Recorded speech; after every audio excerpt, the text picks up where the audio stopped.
Hello students, welcome back to my channel. कैसे हो आप सब? उम्मीद करती हूँ बेटा सभी अच्छे होंगे और अपना ख्याल भी रख रहे होंगे।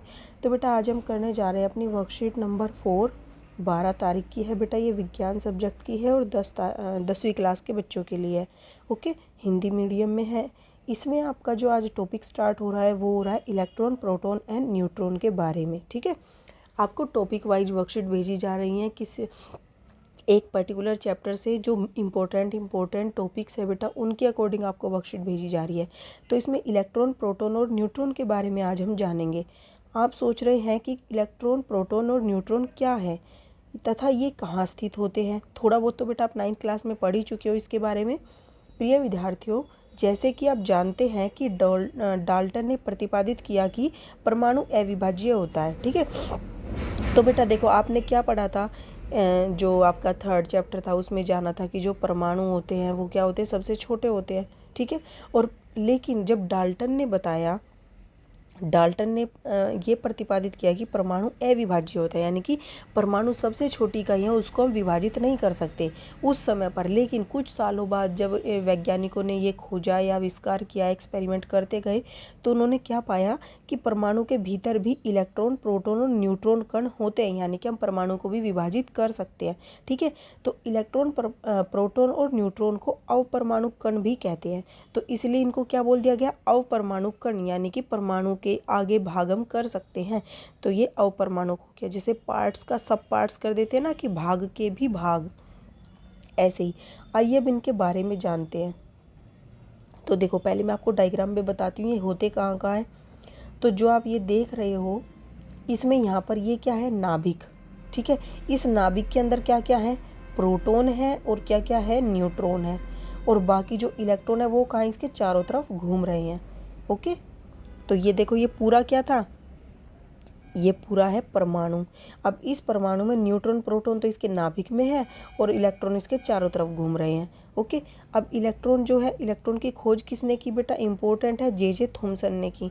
ठीक है, अब तुम्हारे 1 मार्क्स में क्वेश्चन आएंगे तो बेटा उस हिसाब से आपके लिए ये वर्कशीट बहुत इंपॉर्टेंट हो जाती है, एक एक लाइन इंपॉर्टेंट हो जाती है।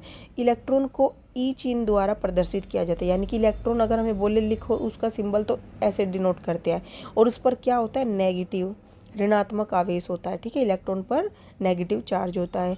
इलेक्ट्रॉन नाभिक के चारों ओर निश्चित कक्षा में गति करते हैं। और देखो क्या होता है, इलेक्ट्रॉन जो ये नाभिक है इसके चारों ओर एक निश्चित अवस्था में गति करते हैं। ठीक है, कक्षा में, एक ये इसकी कक्षा, ये इससे बाहर नहीं जाती, ये इसी के अंदर रहते हैं। ठीक है, ऐसे ही ये वाले इलेक्ट्रॉन जो है उसकी दूसरी कक्षा वाले ये दूसरी कक्षा में रहते हैं, इसमें ही करते हैं इसके चारों तरफ गति। ओके, अब कक्षा को कोष भी कहते हैं। और जो हम ये बात कर रहे हैं कि ये इसकी कक्षाएं हैं, इन कक्षाओं को हम कोष का नाम भी देते हैं। ठीक है, कि पहला कोष, दूसरा कोष, और इलेक्ट्रॉन होते वो तीसरे में आ जाते, और होते तो वो चौथे में आ जाते। ठीक है, अब बात करते हैं हम प्रोटॉन की। इलेक्ट्रॉन का याद हो गया, किसने की थी खोज, जे थॉमसन ने। अब प्रोटॉन जो है, प्रोटॉन की खोज किसने की, गोल्डस्टीन ने। ठीक है, किसने की, गोल्डस्टीन ने। प्रोटॉन को हम पी चिन्ह से डिनोट करते हैं, प्रदर्शित करते हैं, और इस प्रोटॉन पर धनावेशित होता है, यानी कि पॉजिटिव चार्ज होता है इस पर। अब प्रोटॉन परमाणु के नाभिक में स्थित होता है। हमने अभी कहा, देखो ये प्लस वाले जो है ऐसे, नेगेटिव वाले देखो ये क्या है, इलेक्ट्रॉन, ये प्लस वाले प्रोटॉन है, तो ये कहाँ पर है, नाभिक में। ठीक है, अब न्यूट्रॉन क्या है, न्यूट्रॉन की खोज वैज्ञानिक जेम्स चैडविक ने की थी। न्यूट्रॉन की खोज किसने की, वैज्ञानिक जेम्स चैडविक ने की है। ठीक है, न्यूट्रॉन को एन चिन्ह द्वारा प्रदर्शित किया जाता है। न्यूट्रॉन उदासीन है और मतलब इन पर कोई आवेश नहीं होता। न्यूट्रॉन को किससे, एन चिन्ह से डिनोट करते हैं। इस पे क्या है, कोई आवेश नहीं होता, ना तो नेगेटिव होता है ना प्लस होता है। ओके, न्यूट्रॉन नाभिक में स्थित होता है। न्यूट्रॉन कहाँ पर स्थित होता है, नाभिक में। देखो यहाँ पर जो ये देख रहे हो ना ब्लू कलर के, ये क्या है, नाभिक है, यहाँ पर ये स्थित होता है। ओके, अब हम इसके क्वेश्चन आंसर करते हैं। अब बेटा देखो हम इसके क्या करते हैं, अभ्यास करते हैं। फर्स्ट, रिक्त स्थान भरिए।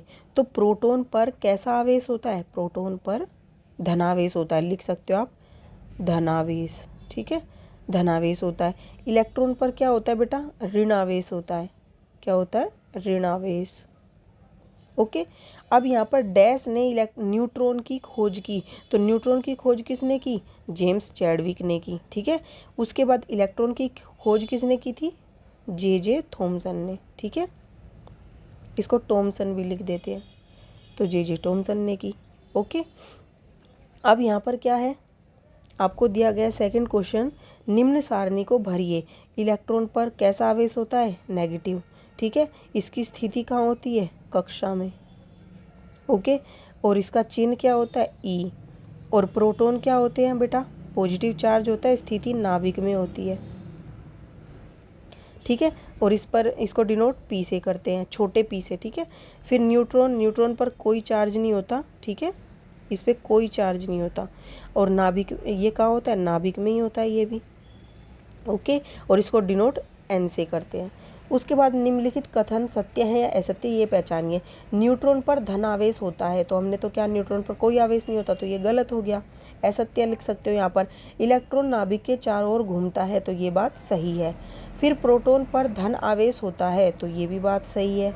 ठीक है, फिर प्रोटॉन न्यूट्रॉन नाभिक में स्थित होते हैं, प्रोटॉन भी न्यूट्रॉन भी दोनों नाभिक में स्थित होते हैं, ये भी बात सही है। अब जेम्स चैडविक ने प्रोटॉन की खोज की, तो जेम्स चैडविक ने प्रोटॉन की खोज नहीं की थी, न्यूट्रॉन की थी। ठीक है, तो ये गलत हो गया। ये आपकी आज की वर्कशीट थी, बहुत ही आसान है, लेकिन एग्जाम पॉइंट ऑफ व्यू से बहुत ही इंपॉर्टेंट है। इसमें से आपके 10-12 क्वेश्चन आराम से बन सकते हैं। अगर 10 क्वेश्चन आपसे पूछे जाए तो इसमें से आराम से बन सकते हैं। ठीक है, वो कोई भी पूछे जा सकते हैं, तो आपको सभी पता होने चाहिए कि किसकी खोज कब हुई, किसको किससे मतलब कि डिनोट किया जाता है, किस पर कौन सा चार्ज होता है, कौन कहाँ पर स्थित होता है। ठीक है, ये सारे इंपॉर्टेंट है। उम्मीद करती हूँ आपको समझ आए होंगे। फिर भी कोई डाउट हो तो कमेंट बॉक्स में पूछ लेना। इस वीडियो में इतने, अपना नेक्स्ट टॉपिक जो है नेक्स्ट वीडियो में करेंगे। तब तक के लिए हंसते रहिए, मुस्कुराते रहिए, पढ़ते रहिए और आगे बढ़ते रहिए। Thank you.